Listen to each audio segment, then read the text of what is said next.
Hey, what's up, everybody? It's your girl, Ida Rodriguez, and we are back for another week um, while in quarantine of the Jokes Only Zone.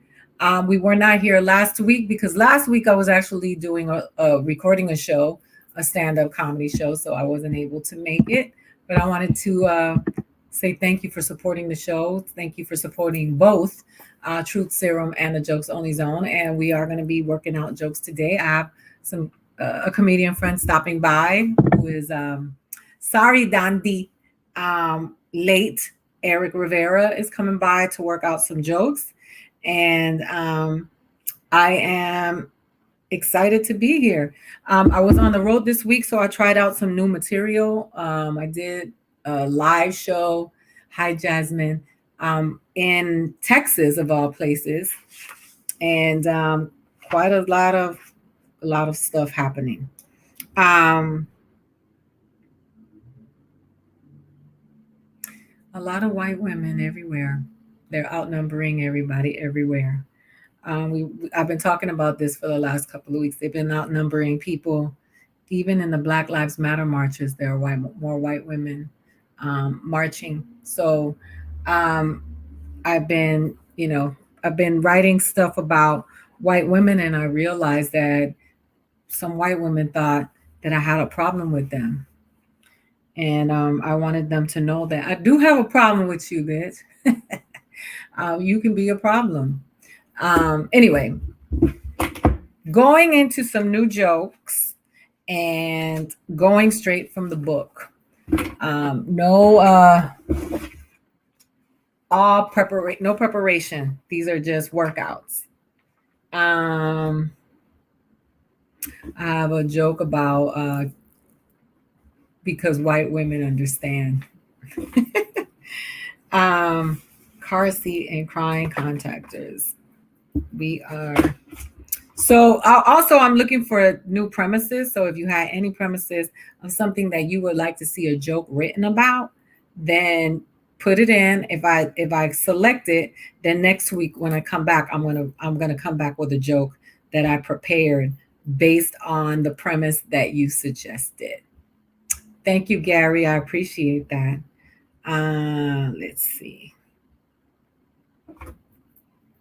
So one of the things that I've been writing about since I've been watching the conventions, the DNC convention, um, and thinking about Donald Trump and how he's always um, Donald Trump. Are you going to tune into DNC convention while you do your joke session? No, but I'm going to write a book. I'm going to write a joke about it. I think that it's funny that Donald Trump gravitates toward people who are not smart, but wants to be acknowledged as one of the best presidents of our country.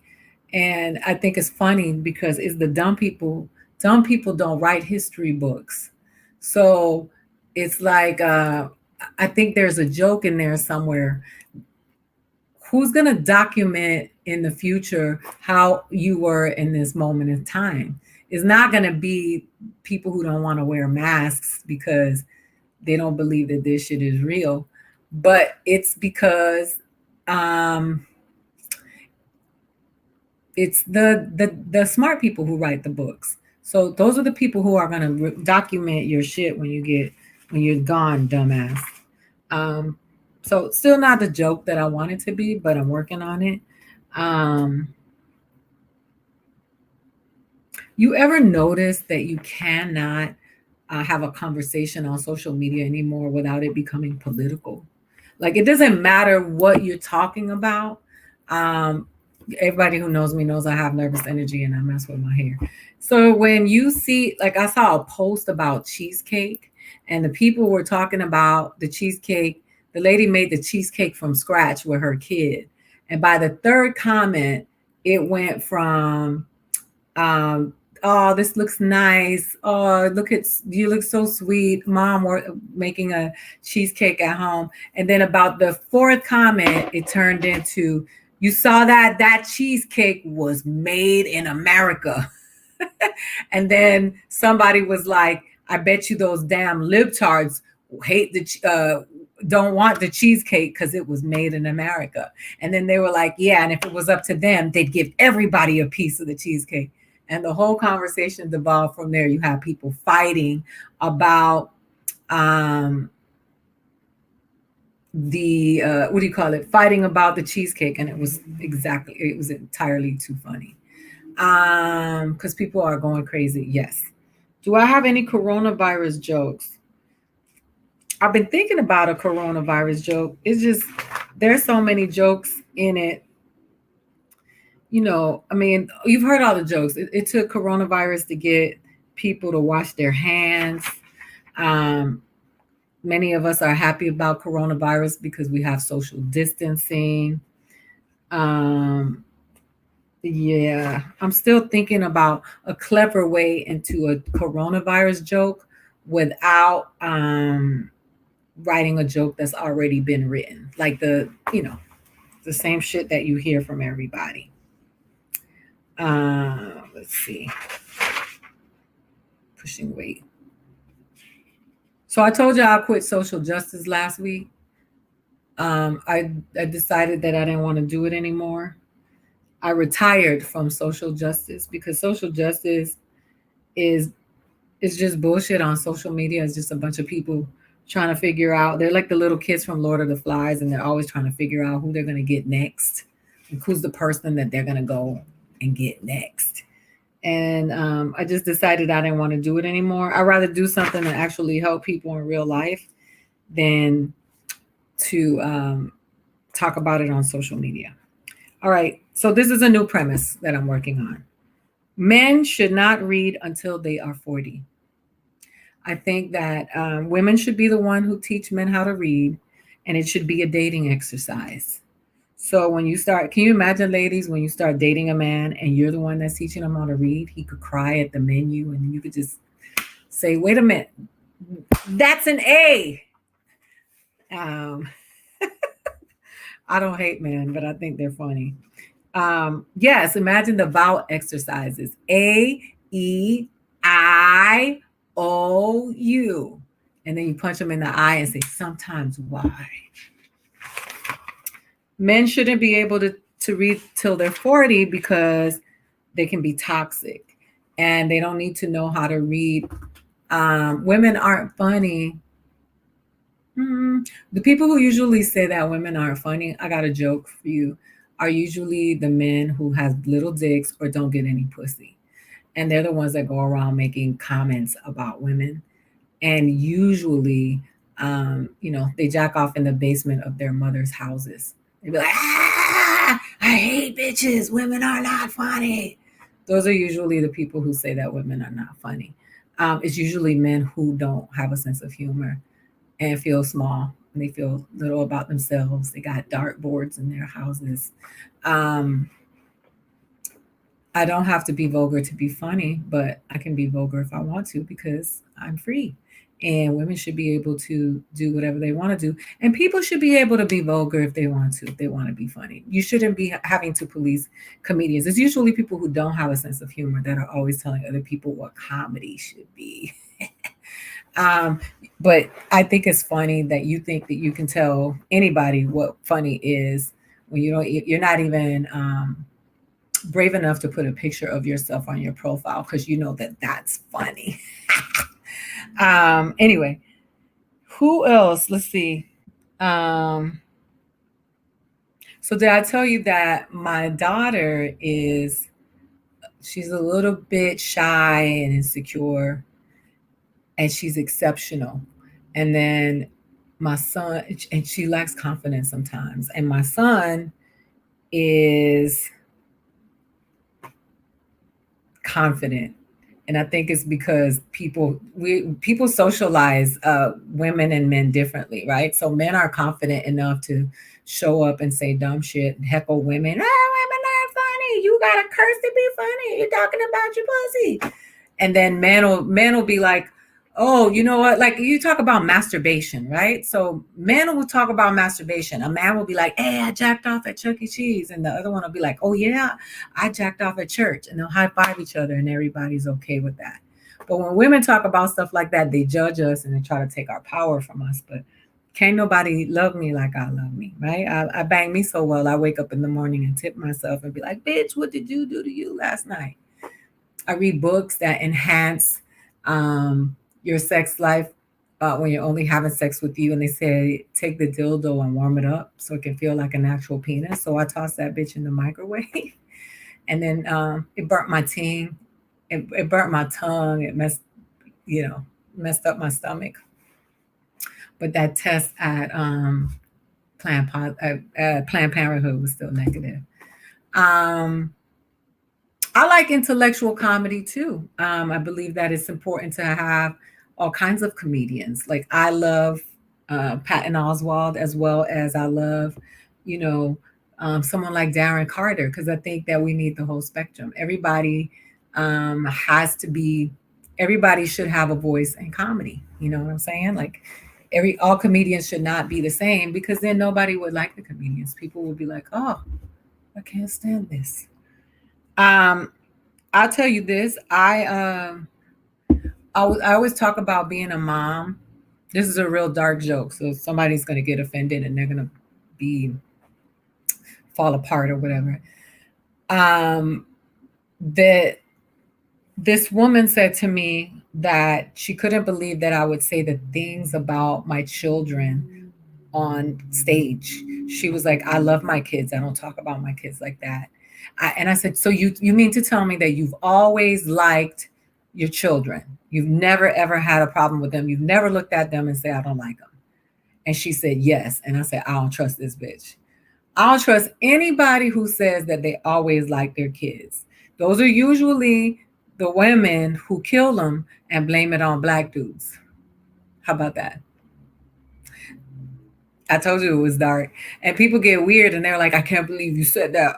I'm working the joke out. But I was like, yo, let me just tell you something. I didn't make that joke up. That's the joke is based on life. Like if you think about it, you've seen the lady who drowned her kids and made up some black dude. I'm not making this shit up. That shit happened in real life. And she was like, I love my children. I love my where they at? Tyrone got them. And what happened was that she killed them. So I thought that was funny. I'm working on that one too. So this is a workout room. This is not an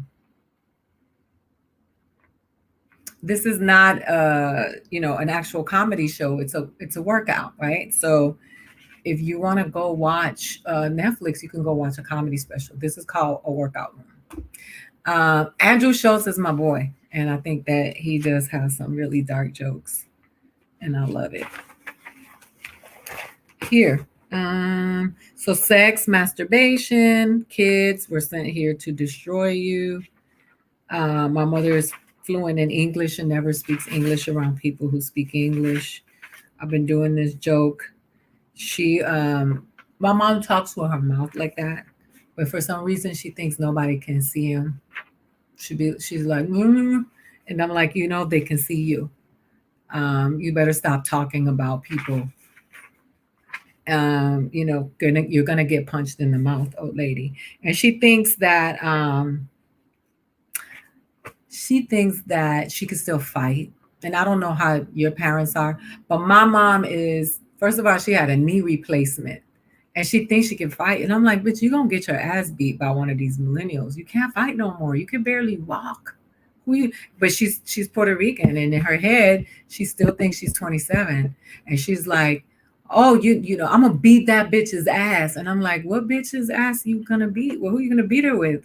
Your cane? You can't beat nobody. Oh, old lady, what's wrong with you? Calm down. All right. So this is another joke.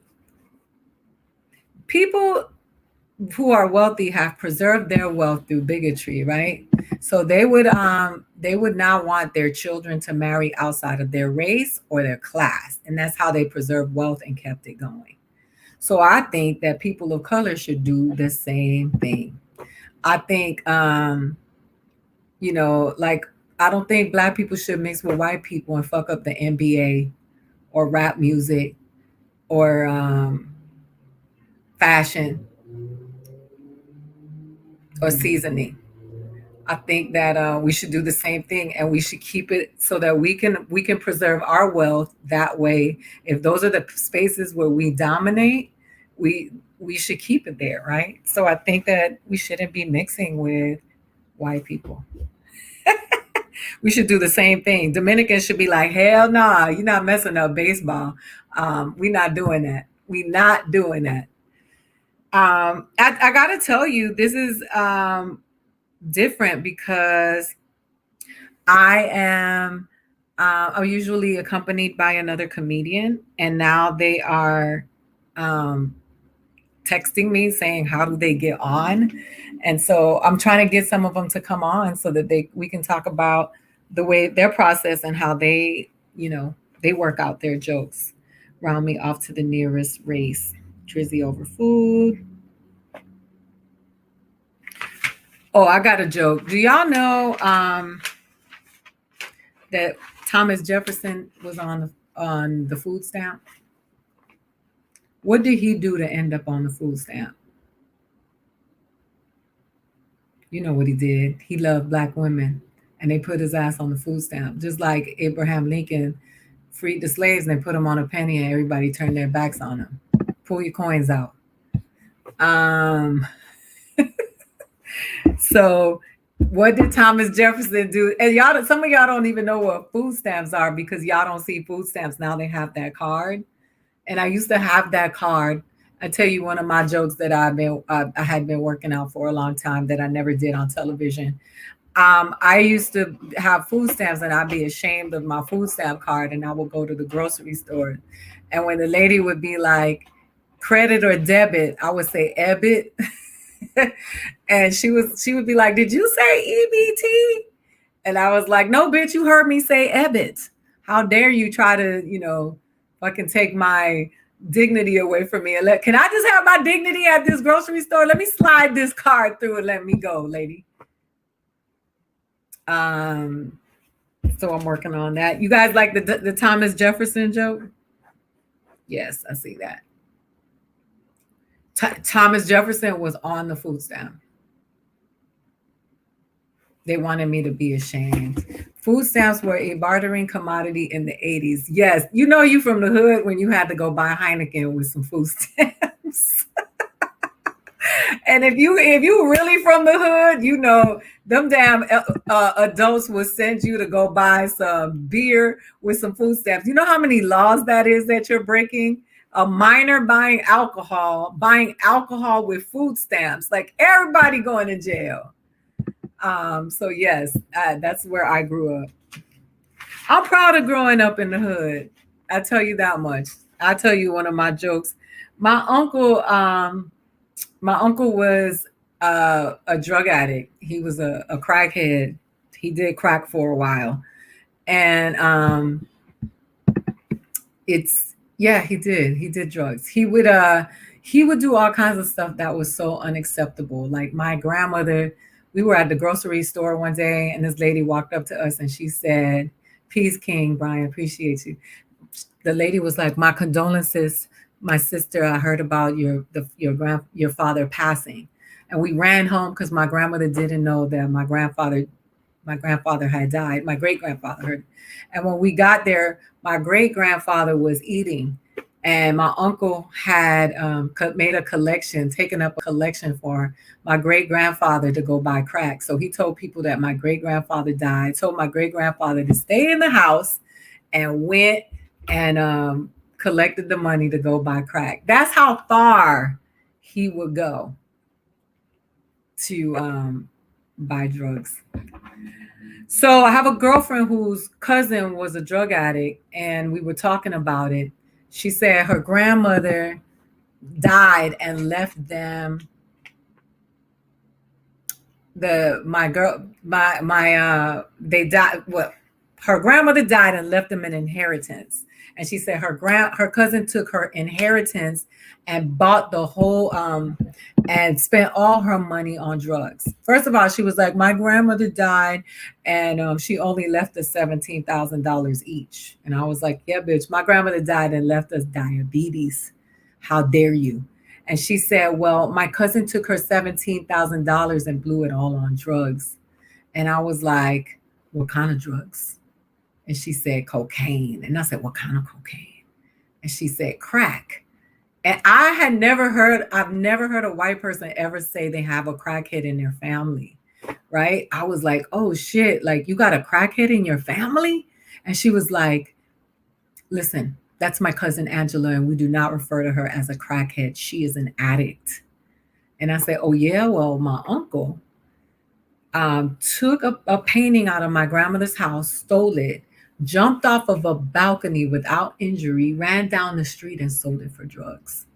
I said, I guess he's not a crackhead either. He's an art curator, an acrobat, and apparently a very good salesman. I like that joke. I like that one. There's something more to it, though. There are more layers to it, but I remember purple, green, and brown ones. Um,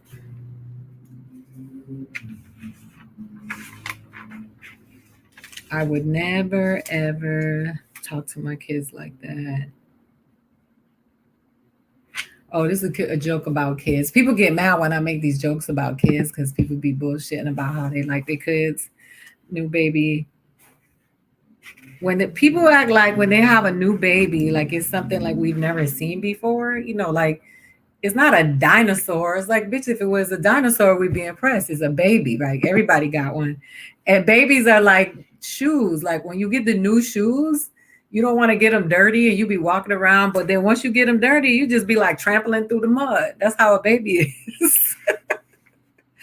um, People get offended by those. And I love when they do because it makes me feel happy. Let's see. I'm going through my notebook. Um, because I write a lot of premises down in different notebooks and then I go back and I create the jokes. Yes, colorism. It's funny because in Miami, I'm Cuban. In New York, I'm Puerto Rican, and in California, I'm a very tall Mexican. I don't just love my uncle. I adore him. He raised me. That's why he lives in my jokes. He's dead now, but he was everything to me. Crack and awe. Um, I'm writing jokes about where I come from because I think it's important for us to be real about where we came from.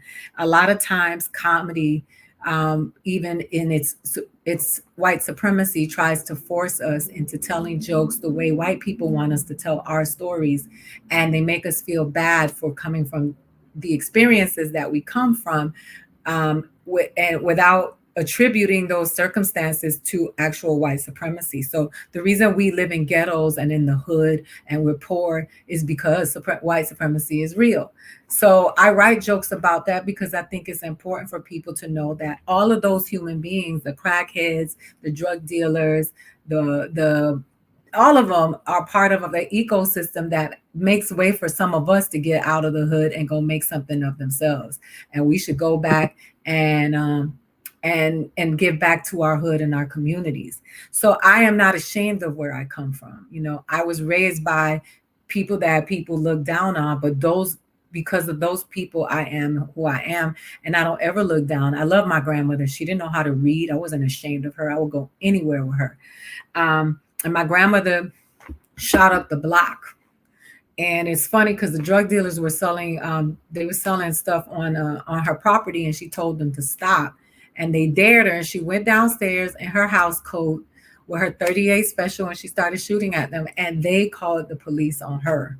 So my brother had to go bail them out of jail, bail her out of jail, and we had to have a meeting with the drug dealers and say we got to call a truce. It was like the Godfather. We had to sit down with the hood dealers that we grew up with, and we had to convince my grandmother not to shoot at the drug dealers no more. But my brother called me and was like, guess where I'm going? I'm going to bail Abuela out of jail. And that's where I come from. So I like for them to live in the jokes because that's how I keep them alive, but also honors who they are. Because of them, I'm here, and I ain't never been ashamed of them. I ain't never been ashamed of the food stamps. You know, my mom my mother. So those of you who have parents like this know what I'm talking about. My mom came to the school one day. The teacher who used to who my math teacher used to hit me in the head with those fat pencils, and I was scared to tell my mother because my mother was very volatile. And so I was getting my hair braided because my mom always used to put my hair in two braids or two plaits. And I was like, ouch. And I'm very tender headed. My best friend was like, yo, what's wrong with you? My mom was like, what's wrong with you? And my friend Dina was like, Miss Pagliaro keeps hitting her in the head with a pencil. So the next day, my mother went to the school, and man, she was like, who is Miss Pagliaro? Because that's how she is. She's like, run them. Which one is it? And then she walked up to Miss Pagliaro. She took her shoe off and she hit Miss Pagliaro in the head. She was like, you like to hit little girls in the head with pencils? I like to hit bitches in the head with shoes. And yes, she got detained. And when they said they were going to arrest her, she said, um, well, I would like to file a report as well. So if I go to jail, Miss Pagliaro needs to go to jail too because she hit my daughter and I hit her. So come on, so she can go to jail for child abuse. And they sent her home. So in California, people are surprised that I speak Spanish because when some Mexicans that I've met have said to me, "How did you learn Spanish?" And I'll be like, "From my mom, just like you, mi mama."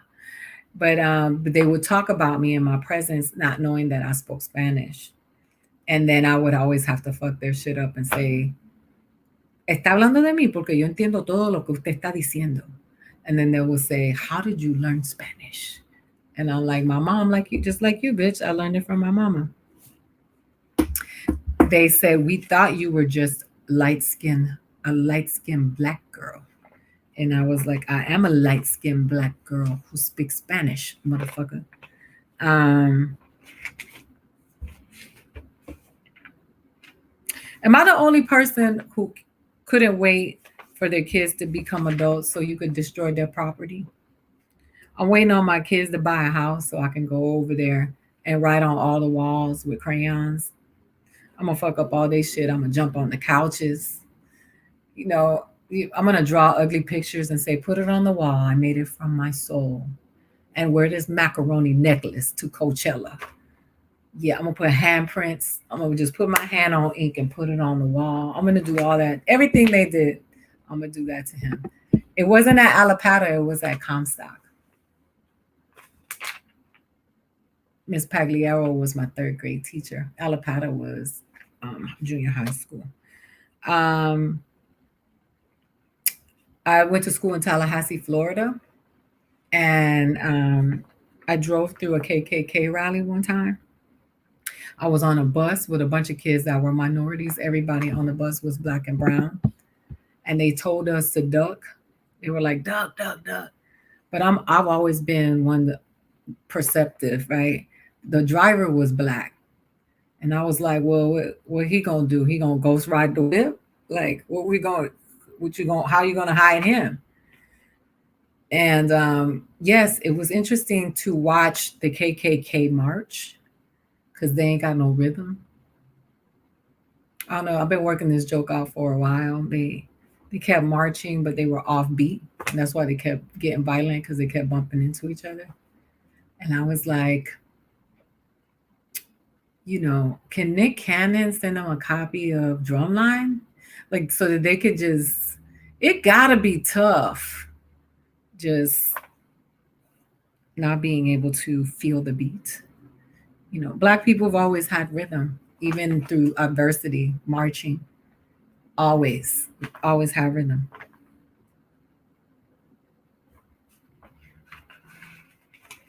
You're gonna leave dishes everywhere? Yes, I would leave all. I will fuck up all their property. Um,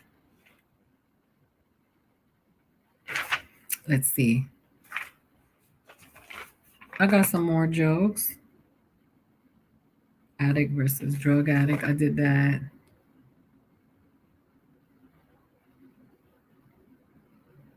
One of the reasons I was talking about this is that as people of color, we are there's no such thing as recreational sports. You running track and going to the Olympics, you playing basketball and going to the NBA. There ain't no fun. You can enjoy it, but it really is not recreational. Like my daughter, when she started running track, my brother was like, is she gonna go to the Olympics? And I was like, I don't even know if this bitch gonna make it to varsity. Like, she not that good. That's one of my old jokes that I got. My daughter would come home with participation ribbons, and the shit is embarrassing because nobody likes to drive the loser home. I have my bully joke. She came home and told me that she had a bully, and I told her that it was called rites of passage. We didn't have a bully, you know, and when I was like, "You 17. What you got is a year to do something about it before it's a felony." And then I started thinking about it, and I was like, I can't beat her because it's against the law now. So I became friends with her bully. Started sending her messages on Facebook, and I'd be like, guess who talked back? Jakisha, go get her. She in room 206.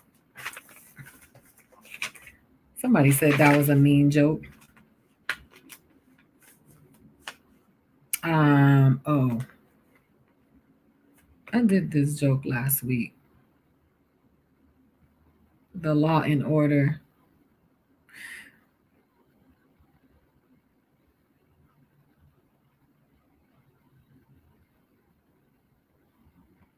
This joke is about prosthetic arms.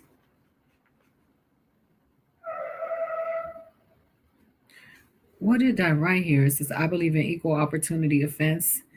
If you have a prosthetic arm, can you bend your arm behind your head? And if you can, I'm jealous because I go to yoga for that.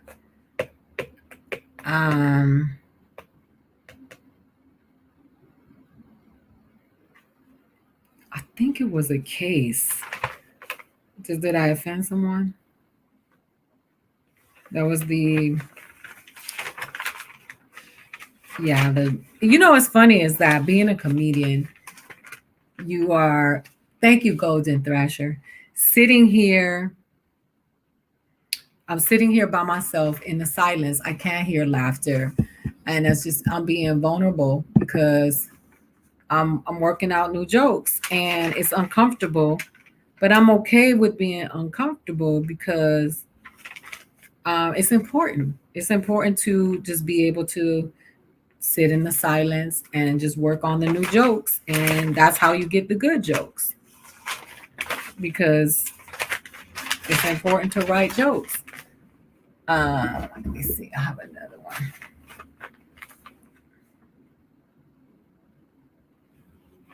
Here we go.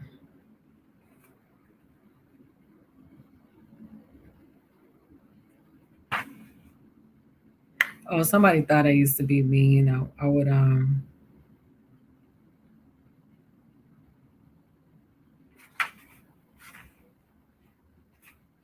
I did my road rage joke here before.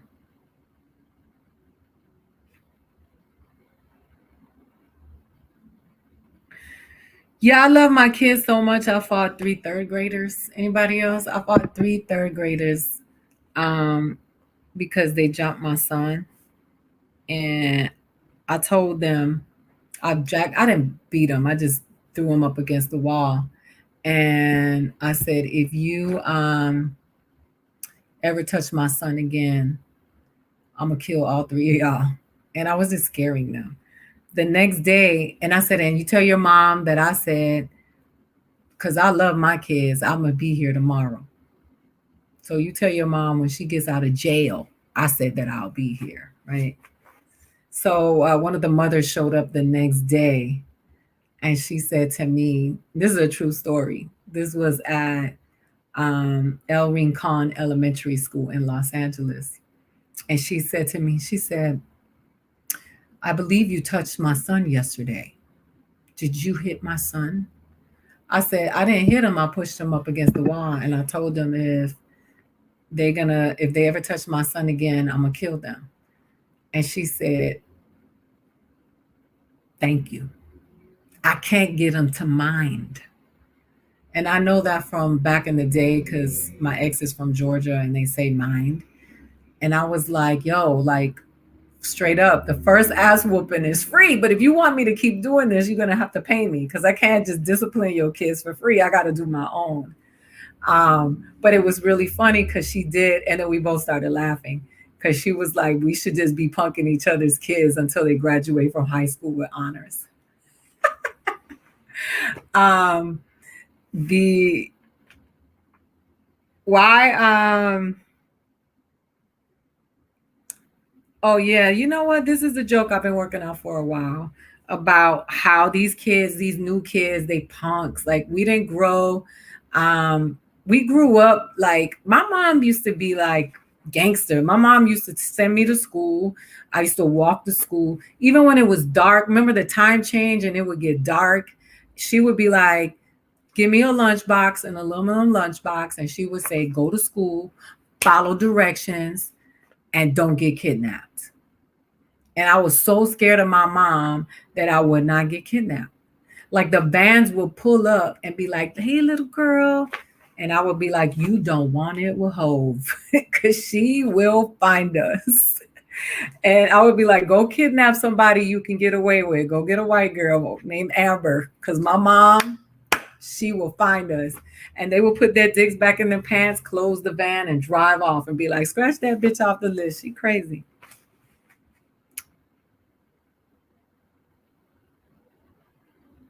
Yes, that's where I come from.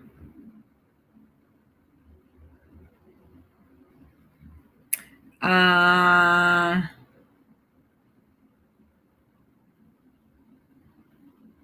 yeah, I don't hate man. Oh, my consider the source joke is my mom. The way my mom taught me life lessons were through the hood, like hood ways. She wouldn't be like, "Honey, you have to consider the source." She'd be like, "What's wrong with you?" And I would say, you know, Karen said that I was illegitimate, and she would be like, "Karen, which Karen you talking about? Karen, the one whose mama sells her ass on Biscayne Boulevard? That Karen? You talking about Karen, the one whose mother fucked her brother? She probably a product of incest. That's the Karen you talking about? You talking about the Karen who can't read? You on the honor roll. That is how my mother taught me to consider the source. It was never like the orthodox way that people normal parents would be like, "Honey, you have to just think about Susan. Susan's father left him." She would just be like, "Yo, that's not what we doing over here."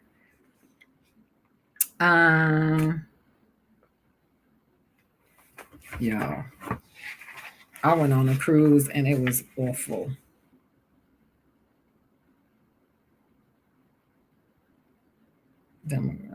Let's see. Yeah, my son told me he was a Democrat. I told him, "You ain't no Democrat. You are a dependent. Um, and nobody cares what you think. You don't pay no taxes."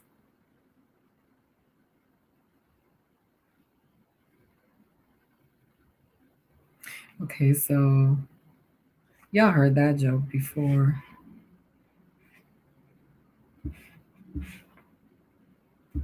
It's funny because this is the notebook where I wrote my cat joke maybe about 3 years ago, and I did that cat joke on my Netflix special.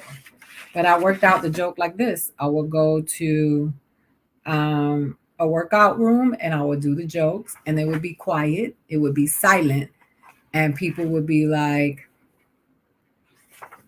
and then the joke ended up on Netflix and it got cut by Netflix because and they used it as one of the jokes that they really liked and people really responded to the joke. But you have to work it out. See, this is how I wrote the premise that is on my special. It says, "I am one of those kids that got kidnapped by family members." That's the beginning of the joke. And it says, "My nickname would have been Amber Alert." That was one of my tags. Now, I didn't end up using that on Netflix because the joke evolved into something else. but that was how the joke started. Um, yeah, so that's why I like to go back through these notebooks because then I find old premises like here. These are all premises that I just wrote on one paper, and then um, this is the joke that I did not too long ago when I started it. That as a single mom, I didn't want to date a broke man because what two broke people gonna do together? Because then I want to go on a regular I want to go on a date and I don't want to go to the Cheesecake Factory. I want to ride a zebra in Africa. Um, I want to pet a shark. I want to eat an egg from an animal that's becoming extinct. That's where the joke started. This is where the Quaker Oats joke started as well. My stepfather's beat down. So these were the things. Like I have a joke here about my daughter. She used to get mad at me and sit in the back of the car and says driving Miss Daisy because it happened for real. I would be like, she made me feel like an Uber driver. I would just drive her around. So um, I started telling people she was special, and that's why I sit her in the back because I didn't want her to hurt herself. That's gonna trigger somebody. I know it is, but um, this is my joke about when white people adopt black kids. They need to buy the handbook because black babies need lotion on their knees and the grease in their hair. They can't be walking around with no dusty ass black baby.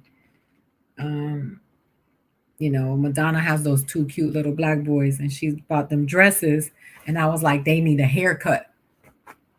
They need a fade, bitch, a one on the top and a zero on the side. And if you don't know what that means, in the black barbershops, they have an assortment chart like Baskin Robbins. And they got 50 black dudes up there, and you pick which one you want to look like. And you can never go wrong because they've been there since the civil rights movement. All them dudes are dead too. You'd be like, what happened to number 36? And he's like, he died in 95. Um, oh, so this is a joke that I have for women. Is I ask women, have you ever had sex with a man and wish that he died so you wouldn't have to count them? And everywhere you go, that dude shows up, you'd be like, dang, I didn't know he went to this church. Everywhere you go, that one guy that I have a lot of material, Greg. I'm actually working on my new stuff right now. Like guys be asking women how many partners they have had before them. Like you shouldn't be able to ask a woman how many men she slept with unless she could ask you how many credit applications you fucked up in life. And then it goes like that, right? And it's like if his credit score is under 400, you should be able to yell out whatever number you want. You should be like 76 without a condom. And he just got to take it to the gut for all those bad choices he made. But if his credit score is an 800 or above, then your answer is 2. You say, it was you, the love of my life. And I got touched. Oh, I got the Puerto Rican versus Mexican joke. Because they created this imaginary beef between Mexicans and Puerto Ricans. They'd be like, Puerto Ricans don't like to be called Mexicans, and Mexicans don't like. But all of that shit is perpetuated by white supremacy. None of that shit is real. And then we fall into it, right? We be falling into that bullshit. So I say that I respect Mexican men because they have all their children from the same woman. They have a lot of kids, but it be from the same woman. Puerto Rican men like to drop it off everywhere they go. That's why we have the Puerto Rican Day Parade so we can find our brothers and sisters.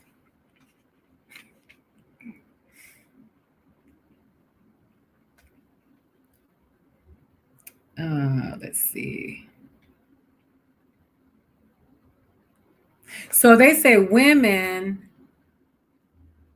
outlive men by 10 years. So by that metric, it's okay for women to date younger men because they're going to outlive you by 10 years. So you might as well, you know, start start going to get you a young man, like stop one of your local college and take somebody with you. 'Cause you know you're gonna outlive him anyway.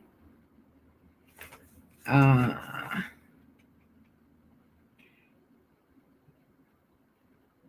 where is the mom? New material. This is new material. I'll show you my notebook. See how it says new material? This was maybe 4 years ago, maybe five now. Um, so this joke that I have here is about abortion. I'm gonna do this joke on my new special that I'm gonna tape for HBO Max, and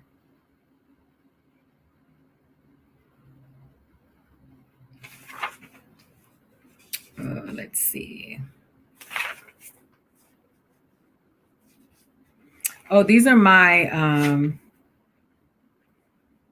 jokes explaining the difference between race and culture. It says,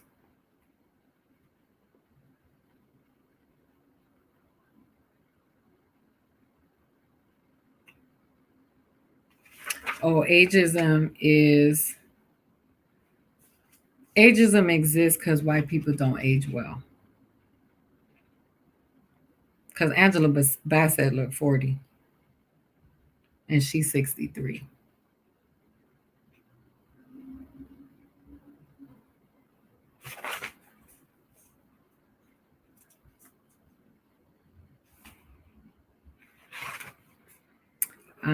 Let's see. I think that's the end of my workout.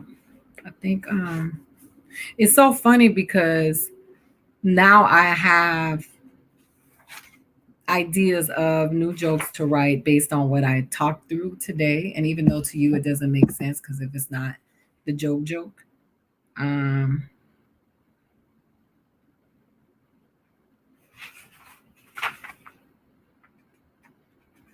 I have a joke about dementia, and it's because my grandmother has dementia, had dementia before she died, and I was writing this while she was experiencing it, and I'm gonna take a note about it. And it's like dementia. They said dementia is devastating to the people who are around the person, and I feel like it's for a selfish reason. It's not that if you realize when somebody says my grandmother has dementia, the reason they're hurt is because they don't remember who you are. And that's really narcissistic, right? It's like, she doesn't know who I am. That's why you sad, bitch. That's so selfish. You not sad because she doesn't remember her favorite TV show or she can't or she's losing her mind. You sad because she doesn't remember you. That's how fucked up we are in America.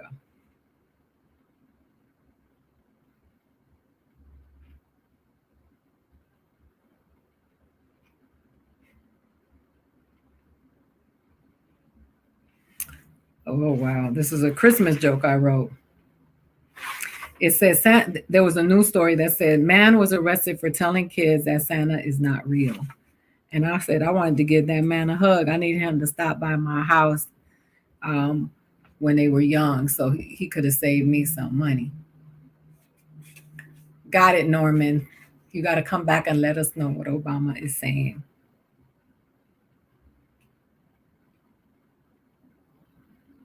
And so I think that's it. I think those are the jokes I'm working out for today. Um, these are some of the jokes that I worked out for. I'll share one of these. Um, when I did Comedy Central's the com- live at the Comedy Cellar. PETA is an anti-animal animals for who they are. PETA, anti-animal language is offensive. They said that anti-animal language is offensive, and I said, who came up with this? The animals are like, fuck that language. Stop them from killing us. That's a bad joke. Man was arrested for telling kids Santa Claus wasn't real. Where was this guy when my kids were little? We could have played good cop, bad cop. That's not that great either. Netflix is in debt $4.8 billion. That sounds like me buying the wrong shoes. and they paid 100 million to keep old episodes of Friends. That's a joke all to itself. Let's see. Trump played out a new episode of The Apprentice. He doubled down on his wall and talked about not letting immigrants in because they are criminals and have problems we don't want. Can you imagine if the natives would have done treated them when they got here like that?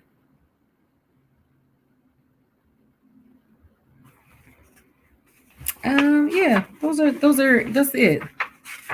I'm structuring some new jokes next week. I'm going to have a guest. Um, yeah, I'm going to have somebody come by tomorrow on Truth Serum. Comedian Earthquake is going to stop by, and we're going to talk about comedy, politics, using our platforms to talk about the issues of the day and how it's been trying to be funny during the pandemic. And then so tomorrow at 1 p.m. right here, I will have comedian Earthquake from Washington, D.C., one of the funniest people in comedy. He's going to stop by at 1 o'clock. And then Friday, I have Bishop Talbert Swan. So, and if you don't know who he is, check him out. He will also be here at 1 o'clock on Friday. So this week, we're doing two 1 o'clock shows. He is evangelist that is also a Black Lives Matter person and is always getting attacked by white supremacists and white evangelicals in social media, and he's creating a name for himself by you know uh, confronting white supremacy. I want to say thank you to you for those of you who stuck with me. I see the numbers dropped a little, but this is working out, right? And we are, yes, 4 p.m. Eastern. We are working out the jokes. That's what the workout is for. Sometimes a little more fun when somebody else is here with me. But I did want to try it by myself because I'm going to be working out my jokes here until the taping of my special. So I want to say thank you to all of you, those of you who donated. I appreciate you. I certainly just love the fact that I love you too, Marissa, my sister. You share, the platform and let people know about this. Those of you who like to troll, you make it fun too, because many of us don't care. But I want to say good night to you, and I hope that you're well and that you're safe, and that above all things, you have happiness and joy in your soul. And if you don't, you should take care of that because dis-ease is dis-ease in the body, and you that causes illness. So have a beautiful evening. Thank you so much for coming and hanging out in this vulnerable, this scary place with me as I try to work out jokes for an hour by myself. I'm going to keep doing this. The taping will be at the top of 2021. We're going to be taping in the Bronx in New York. Tomorrow, the announcement will hit the papers. So you heard it first here because you are my village, my tavuti, as they say in Swahili.